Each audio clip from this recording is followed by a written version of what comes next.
అందరికీ నమస్తే అండి. జగన్మోహన్ రెడ్డికి రెడ్ బుక్ ఫేవర్ పట్టుకుంది. ఈ మధ్యకాలంలో ఎప్పుడు మాట్లాడినా నారా లోకేష్ గారిని ఉద్దేశించి రాష్ట్రంలో రెడ్ బుక్ పరిపాలన జరుగుతుంది, మమ్మల్ని హింసిస్తున్నారో, మా నాయకులపైన మా కార్యకర్తలపైన అక్రమ కేసులు పెట్టి జైలుకి పంపిస్తున్నారో, ఇది ఎక్కడ పరిపాలన అని చెప్పేసి మా జగన్మోహన్ రెడ్డి మాట్లాడుతున్నారు. ఒకసారి వాళ్ళ సాక్షి రోతపత్రికలో వచ్చిన వార్త చదివినిపిస్తాను చూడండి.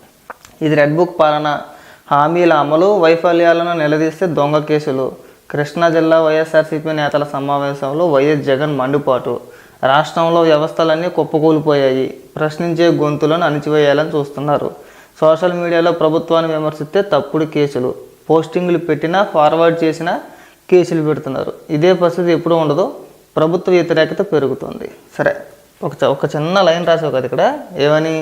ప్రశ్నించే గొంతులను అణిచివేయాలని చూస్తున్నారు, సోషల్ మీడియాలో ప్రభుత్వాన్ని విమర్శిస్తే తప్పుడు కేసు. అది నీ పత్రికలో నువ్వు రాయించుకున్నది. ఇప్పుడు అరెస్ట్ అయిన వ్యక్తుల్లో బోరుగడ్డ కావచ్చు, ఆ వర్ర రవీందర్ రెడ్డి కావచ్చు, ఆ ఇంటూరి రవికిరణ్ కావచ్చు, ఇంకా చాలామంది ఉన్నారు.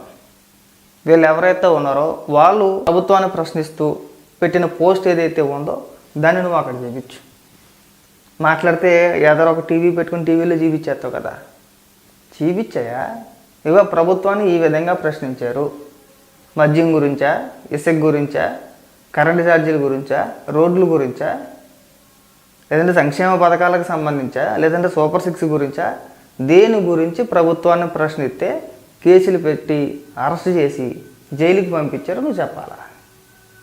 అరే అమ్మనా బూతులు తిట్టించి మహిళల ఫోటోలు మార్ఫింగ్ చేయించి వాళ్ళ వ్యక్తిత్వాన్ని కించపరుస్తూ వాళ్ళకి అక్రమ సంబంధాలు అంటకట్టి వాళ్ళని లకారాలతో సంబోధించి విచ్చలవిడిగా రెచ్చిపోండి మీ వెనకాతలు మేము ఉన్నామని చెప్పేసి వాళ్ళకి చెప్పి వాళ్ళని ఉసుగొలిపేసి, ఆ రోజు తెలీదు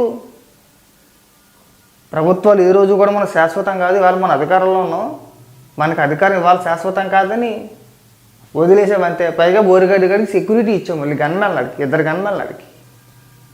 వాళ్ళతో సిగ్గు లేకుండా కేసులు పెడుతున్నారు, అరెస్ట్ చేస్తున్నారని మాట్లాడుతున్నాడు.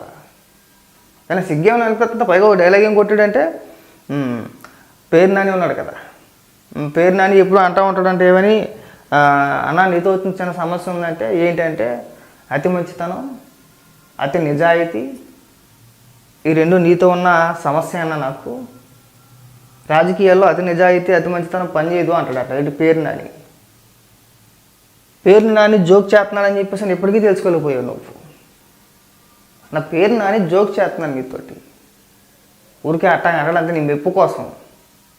నువ్వు ఎంత మంచోడువో, నువ్వు ఎంత నిజాయితీపరుడువో నీ చెల్లి, నీ తోబుట్టువన్నా, నీ తల్లి చెల్లిని అడిగితే చెప్పేస్తారు.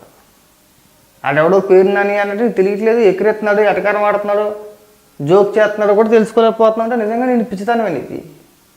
పైగా ఇక్కడికి వచ్చేసి ఉపన్యాసాలు ఇంకా ఏదో రాసుకొచ్చారా, కానీ ఈ సమయంలోనే మన పార్టీని గ్రామస్థాయి వరకు మరింత పటిష్టం చేయాలి, సంక్రాంతి తర్వాత పార్లమెంట్ నియోజకవర్గం యూనిట్గా జిల్లాల్లో పర్యటిస్తా, మంచిది రా, బ్రహ్మాండంగా తిరుగు, ప్రజల మధ్యన ఉండు, పోరాడు, ఇచ్చిన హామీలు ఏవైతే ఉన్నాయో ఆ తర్వాత అయినా సరే, గతంలో ఏవైతే హామీలు ఇచ్చావో వాటిని ఎంత మేరకు నెరవేర్చో చెప్పు వచ్చి.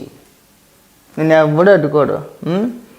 కార్యకర్తలతో జగనన్న పార్టీ బలోపేతం దిశానిర్దేశం పేరుతో కార్యక్రమం, జిల్లాలోనే కార్యకర్తలతో మమేకమవుతా, కష్టకాలంలో పోరాట పటిమ సన్నగిల్లకూడదు, ఈ సర్కారు అబద్ధాలు మోసాలపై ప్రజల్లో కోపం రెట్టింపు అవుతుంది, టీడీపీని సింగిల్ డిజిట్కి పరిమితం చేసే రోజును తప్పకుండా చూస్తాం. ఏమంటాడు? తెలుగుదేశం పార్టీని సింగిల్ డిజిట్కి పరిమితం చేస్తాడంట ఈ పూటగాడి. నీకే సచ్చి చెడి 1-2 తగ్గుంటే కనుక నీకే సింగిల్ డిజిట్ వచ్చేది. అలాంటిది నువ్వు తెలుగుదేశం పార్టీని సింగిల్ డిజిట్కి పరిమితం చేస్తావా? 2019లో నీ అదృష్టం బాగుండి రాష్ట్ర ప్రజల కర్మ కాలిపోయి ఇంతే, నీ అదృష్టం బాగుండి రాష్ట్ర ప్రజల కర్మ కాలిపోయి నీకు 151 సీట్లు వచ్చినాయి. కానీ 5 ఏళ్ళు నీ పరిపాలన చూశారు కదా, ఈసారి నువ్వు అంత భారీగా ఎక్స్పెక్ట్ చేయి మాకు. నిన్ను ఈ ఒక 10-15 ఏళ్ళు దరిదాపుల్లో కూడా ఎవడు రాను నిన్ను. నేను నమ్మే రోజులు పోయినాయి అన్నా. నువ్వు అంత గొప్పగా పరిపాలించేసావా అంటే లేదు. ప్రజలు మనకు 11 ఎందుకు ఇచ్చారు? 11 కదా మనకు వచ్చినాయి.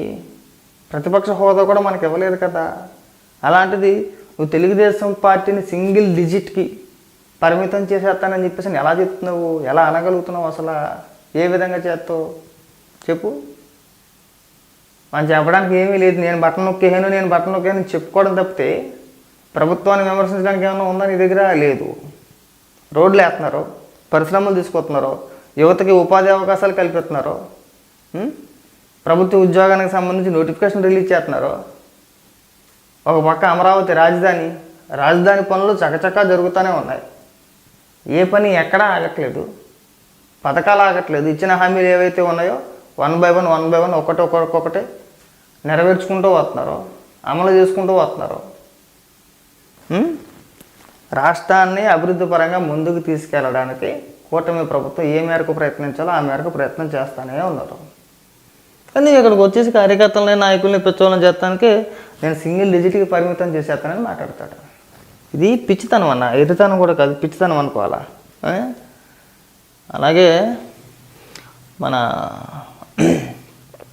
ఆంధ్రజ్యోతిలో వచ్చిన వార్త ఒకసారి అది కూడా చూద్దాం ఉన్నది.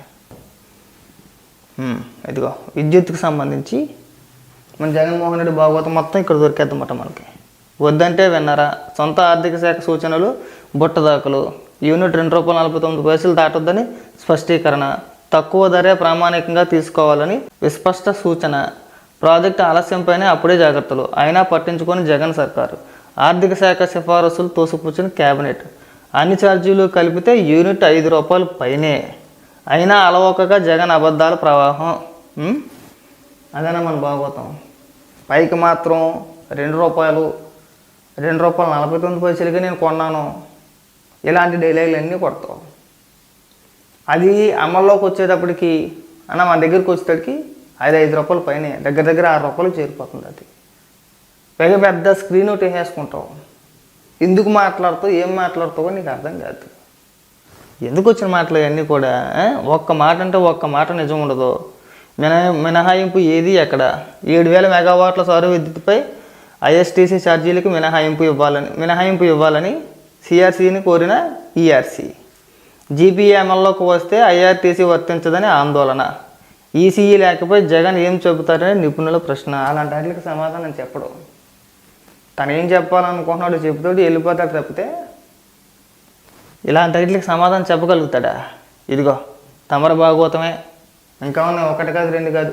తమరు అప్పట్లో తీసుకున్న నిర్ణయాలు ఏవైతే ఉన్నాయో వాటికి సంబంధించి ఇవాళకి నువ్వు తీసుకున్న తప్పుడు నిర్ణయాలు ఏవైతే ఉన్నాయో ఇవాళకి కూడా ప్రజలు పీడించేస్తున్నాయన్నా. దానికి ఉదాహరణ ఇగో ఇది. జనంపై మళ్ళీ సర్దుపోటు. విద్యుత్కి సంబంధించి జగన్ ఆఖరి ఇంధన సర్దుబాటు భారం 9,412 కోట్లు.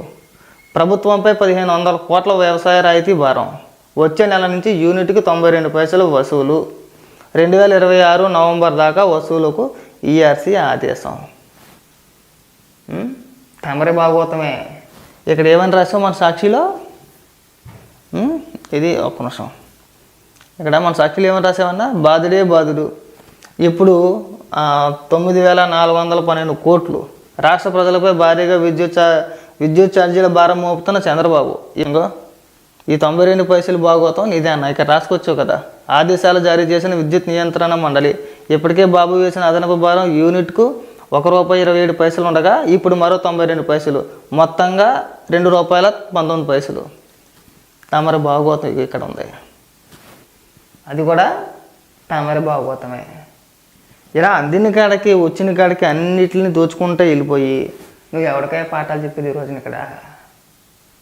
ఎవరికి పాఠాలు చెప్తావు అడుగుతున్నావు? ఇంకా ఉంది, అప్పుడే అయిపోయింది అనుకుంటున్నావా? అబ్బో 1 కాదు 2 కాదు. స్మగ్లింగ్కి అడ్డాగా కాకినాడ పోర్టు. అధికారుల నిర్లక్ష్యంతో దేశ భద్రతకు తీవ్ర ముప్పు. అత్యంత ప్రమాదకర పోర్టుగా కేంద్రానికి లేఖ రాస్తా. రేషన్ బియ్యం మాఫియా నెట్వర్క్ను కట్టడి చేస్తా. ఇప్పుడు బియ్యం ఎగుమతి, రేపు పేలుడు మత్తు పదార్థాలు దిగుమతి కావని గ్యారంటీ ఏంటి? తనిఖీలకు వస్తానంటే 2 నెలలుగా అడ్డుకుంటున్నారు. తనిఖీలకు వస్తానంటే ఇంచుమించు పవన్ కళ్యాణ్ గారిని 2 నెలలుగా అడ్డుకుంటారు అనమాట.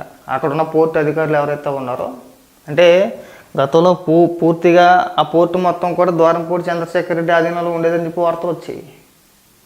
వాళ్ళే ఇప్పుడు అక్కడి నుంచి ఏ కంపెనీ ఏ షిప్ బయటకు వెళ్ళినా సరే వాళ్ళకి సంబంధించిందే ఉంటుంది. పైగా రేషన్ బియ్యం మొత్తం అక్కడి నుంచి ఎగుమతి. దానికి సంబంధించి గతంలోనే పవన్ కళ్యాణ్ గారు చెప్పారు. నిన్న తనిఖీకి వెళ్ళారు. తనిఖీకి వెళ్తే అక్కడ విచిత్రం ఏంటంటే ఒక షిప్ని సీజ్ చేశారు. ఆ షిప్ వరకు పవన్ కళ్యాణ్ గారు వెళ్ళారు. ఆ షిప్ పైకి ఎక్కుతానంటే అధికారులు ఎక్కనవ్వలేదండి. మీరు లెక్కేసుకోండి ఏ విధంగా అధికారులు అక్కడున్న లోకల్ వైసీపీ నాయకులు కుమ్మక్కైపోయి ఏ విధంగా చేస్తున్నారని మనం అర్థం చేసుకోవాలి. సముద్రంలో వాడపైకి వెళ్ళడం కుదరదని అబద్ధాలు. డిప్యూటీ సీఎంగా నాకే అధికారులు సహకరించలేదు. నేను వస్తున్నానని తెలిసి జిల్లా ఎస్పీ సెలవులపై వెళ్ళారు. కాకినాడ పోర్టులో మీడియాతో పవన్ కళ్యాణ్. ఈ విధంగా ఉంటే దోచుకోకుంటే ఏం చేస్తారో దరిద్రులు కాకపోతే ఎల్లో. అది ఇదన్నా జగన్మోహన్ రెడ్డి పరిపాలనా విధానం.